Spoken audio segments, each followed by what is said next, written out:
Plaintiff Nyla Marchand says when she met the defendant, it was love at first sight, and they got married soon after. Nyla claims 3 days after their wedding, she found sexually explicit text messages between the defendant and another woman, and she's suing him today for rent and emotional distress. Defendant Brian Hall says when he met Nyla, he liked what he saw. Brian admits that he left Nyla soon after they got married, but insists they tried to reconcile. All rise. This court is now in session. The Honorable Judge Greg Mathis presiding. You may now be seated. Start with you. Okay.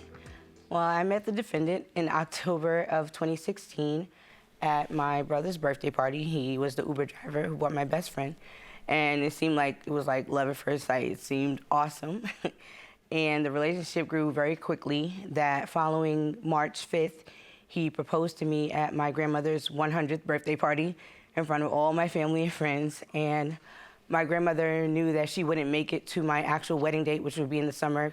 So we decided to get married right away, and she officiated because she's a reverend, and so is my mother's elder. And so my mother and my grandmother did our wedding together at the house. They're pastors or My ministers? mother's an elder, my grandmother's a preacher, another elder. All right. Also. And my father, too. No wonder. But they together. That's when y'all got married so quick. Okay. Yes. We got married, well, he proposed March 5th. We got married March 23rd. Wow. That was actually the last day my grandmother got out of bed because she was in hospice home care. And 3 weeks later, she passed away. So she did at least get married, though. She felt like I was happy and taken care of. That summer, we did the big wedding in August. It was August the 13th. And 3 days later, I received some Instagram messages from a young lady with some screenshots that she and my husband had been sleeping together. So I confronted him about the text messages and told him that we would talk about it later because my family was still here for the wedding, at which time he decided to leave. He just didn't want to be there. So as he was leaving me, I took the phone back from him. How long after marriage? 3 days after the big wedding, the text messages came in. Who paid for the wedding? My mother, who's here with me today. Big wedding? Yes, 200 people. Wow. Go ahead. When he left, he emptied our bank account. So all the money that we got from the wedding he took, and he left me with $16. And that was actually my birthday, when he left. So I sucked it up, whatever.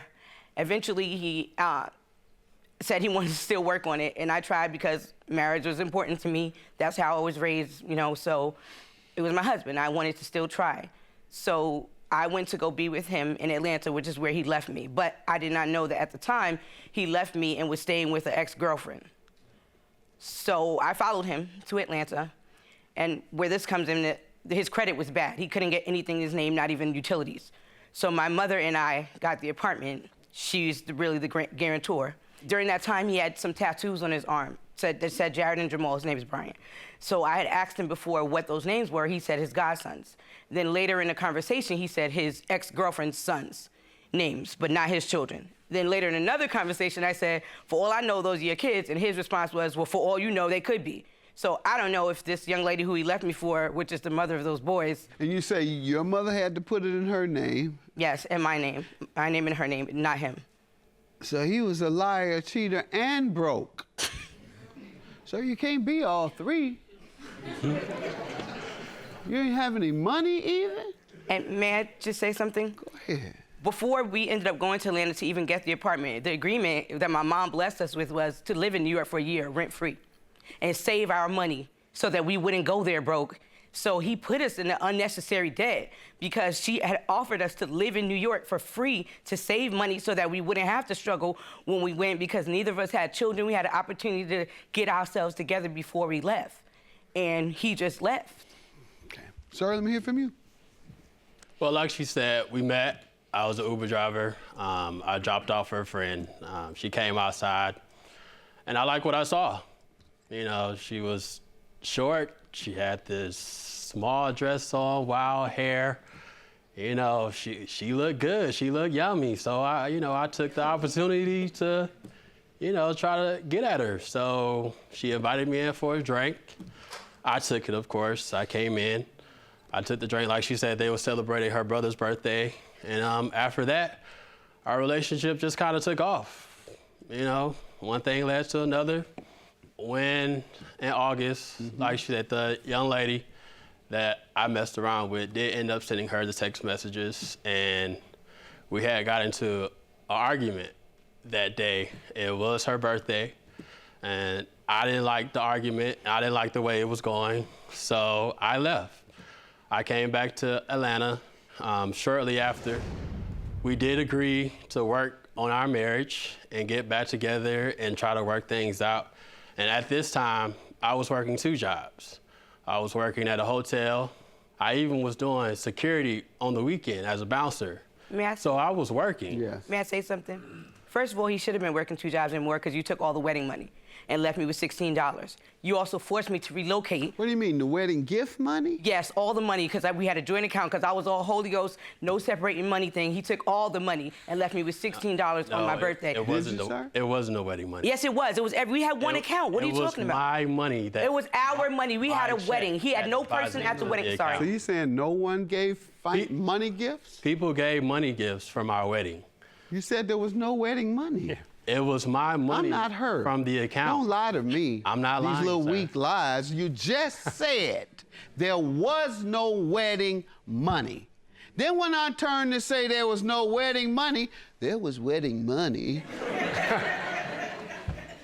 And then you act like she did something wrong. I didn't like the way the argument was going. So you took the wedding money, skipped town after you got busted within a week of marriage.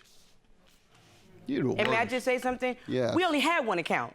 So everything you took was ours. Even if he had money in there, we had one bank account. When did all this happen, ma'am? This all happened in August of, would this be 2017? 2017. Okay, so when you all got back together, how long did that last? We got back together, I'm gonna say like the next month. He was begging and pleading, sending me teddy bears or whatever, and I agreed. So in September, this is what's crazy, we went back. We were looking for housing.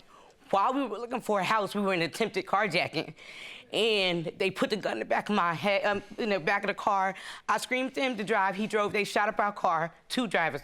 So you know that we just went through a traumatic experience together. You would just leave me right after that, because then in November, we went to Thanksgiving together and he left early. When I got home, I said to him, babe, I left my iPad at my mom's, I need to go back and get it. He said, use my phone and call your mother and tell her that you're coming back for your iPad. When I open the phone, it's text messages like, my wife is a lazy bee. I work 2 jobs. She don't even do nothing. I only stayed with her because I thought she was pregnant. All this stuff. I'm like, why would you ask me back to repeat what? Yes, you did. Anyway, he said this to this young lady who's supposed to be his best friend, which is also his ex-girlfriend, about me. So I didn't go home to my mother's house because I didn't want her to see me like this, where she stays in Atlanta. I didn't want her to see me, so I just stayed. The next morning, he was like, oh, let me buy you a new phone. It was all peaches and whatever the next day. So I didn't let him buy me the phone because I felt like I don't want all these apology gifts, all the time. You knew I needed the phone before this.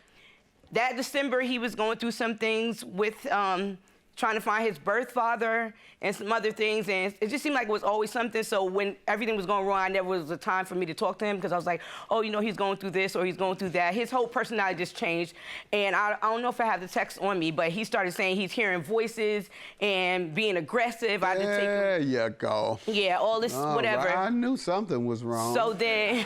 No real man do that. And steal then, the wedding money from his wife and leave her broken. Skip and then say all that about me. A week after he did something wrong. And he took my mother and my aunts to breakfast to apologize to them. You don't have any compassion? If the man told you he was hearing voices, I actually and he did all this. I took him to the hospital, actually, because I was worried. And when I got to the hospital, I apologize. He actually denied it at the hospital, but then I showed her the text that he had sent me from work saying, I could have hurt you last night.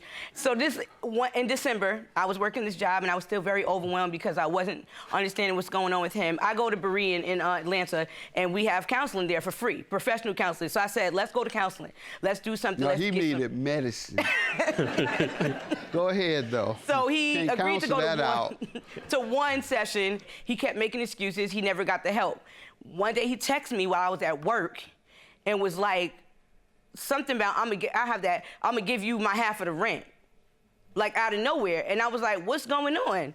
which wasn't supposed to be half, because he told my mother she don't even have to work. I'm gonna take care of her. I'm sorry I messed up. But whatever. Oh, he said half. My response, yes, you did. I've never But you told me I could said go that. to school. Anyway, my response was, are you leaving tonight or something?